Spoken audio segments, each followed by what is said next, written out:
मध्य प्रदेश में आगामी विधानसभा चुनाव के लिए कार्यक्रम का ऐलान नहीं हुआ है, लेकिन सियासी सरगर्मियां तेज हो गई हैं। जहां सत्ताधारी भारतीय जनता पार्टी अलग अंदाज में नजर आ रही है और पार्टी ने 230 में से 78 सीटों पर उम्मीदवारों का ऐलान कर दिया है।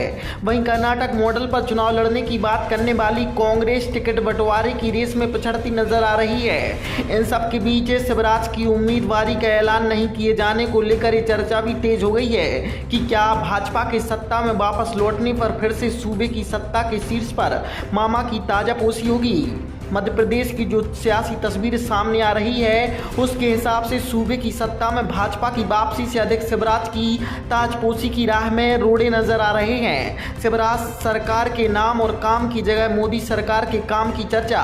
विधानसभा चुनाव में केंद्रीय मंत्रियों और सांसदों को चुनाव मैदान में उतारे जाने से इन अटकलों को और हवा मिल गई है। विधानसभा चुनाव में बतौर उम्मीदवार दिग्गजों की जमावट को शिवराज की घेराबंदी की ही तरह देखा जा रहा है। तो वहीं असम मॉडल भी चर्चा में आ गया है। भाजपा ने असम में चुनाव जीतकर सत्ता में वापसी करने के बाद पुराने सीएम को रिपीट करने की जगह नया सीएम बना दिया था। वो 5 संकेत कौन से हैं जो शिवराज की सत्ता में वापसी के रोड़े नजर आ रहे हैं। भाजपा ने मध्य प्रदेश की सत्ता में होते हुए भी सीएम उम्मीदवार घोषित करने से परहेज किया। भाजपा ने ये साफ नहीं किया कि चुनाव में चेहरा कौन होगा। पार्टी सामूहिक नेतृत्व के साथ चुनाव मैदान में उतरने की बात कह रही है। इसे शिवराज के लिए शुभ संकेत नहीं माना जा रहा है। शिवराज के समर्थक भी पसोपेश में हैं कि चुनाव के बाद क्या होगा।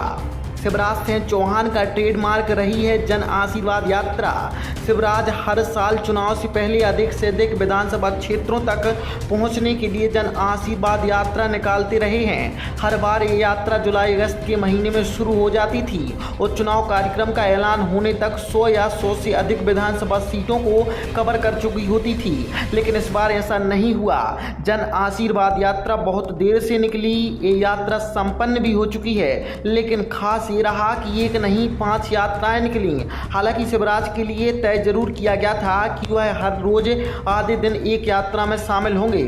मध्य प्रदेश में भाजपा का चुनाव अभियान सीएम शिवराज के इर्द गिर्द ही रहा है, लेकिन इस बार हालात बदले नजर आ रहे हैं। शिवराज साइड रोल में है और मुख्य भूमिका में केंद्रीय नेतृत्व नजर आ रहा है। गृह मंत्री अमित शाह ने सूबे के मैराथन दौरे किए और नेताओं की बैठक ली, चुनावी तैयारियों की जानकारी ली। चुनावी रणनीति तय करने में भी राज्य की जगह केंद्रीय नेतृत्व का दखल अधिक है। इस बात को लेकर भी चर्चा हो रही है। अब भाजपा ने शिवराज के मुकाबले सीएम पद के मजबूत दावेदार माने जाने वाले कैलाश विजयवर्गीय और नरेंद्र सिंह तोमर को भी उम्मीदवार बना दिया है। दोनों ही नेताओं की दिल्ली दरबार से करीबी भी जग जाहिर है। मध्य प्रदेश के 5 अलग अलग इलाकों से निकली जन आशीर्वाद यात्रा के भोपाल पहुंचने पर भाजपा ने कार्यकर्ता महाकुंभ आयोजित किया था। इस कार्यकर्ता महाकुंभ को प्रधानमंत्री नरेंद्र मोदी ने संबोधित किया।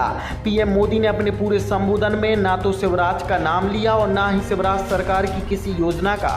पीएम मोदी के संबोधन में शिवराज का जिक्र नहीं होने को शीर्ष नेतृत्व के स्तर पर शिवराज के लिए सब कुछ ठीक नहीं होने का संकेत बताया जा रहा है। सीएम शिवराज ने हाल ही में अधिकारियों और मंत्रियों के साथ बैठक की। इस दौरान उन्होंने सरकार के कामकाज में सहयोग के लिए सभी अधिकारियों और मंत्रियों का आभार व्यक्त किया। सीएम शिवराज ने चुनावी मौसम में एक्स पर पोस्ट करके सूबे के विकास में पूर्व मुख्यमंत्रियों के योगदान की भी तारीफ की। उन्होंने भाजपा के बाबूलाल गौर, सुंदरलाल पटवा को लेकर कांग्रेस के मुख्यमंत्रियों की भी तारीफ की। चुनाव प्रचार के लिए भाजपा की रणनीति और शिवराज की ये हरकतें सियासी नूरा कुश्ती का प्रतीक हैं या प्रेशर टैक्टिक्स, ये बहस का विषय जरूर हो सकता है। लेकिन इसे पार्टी के सत्ता में आने पर नए चेहरे की ताजपोशी के संकेत की तरह देखा जा रहा है।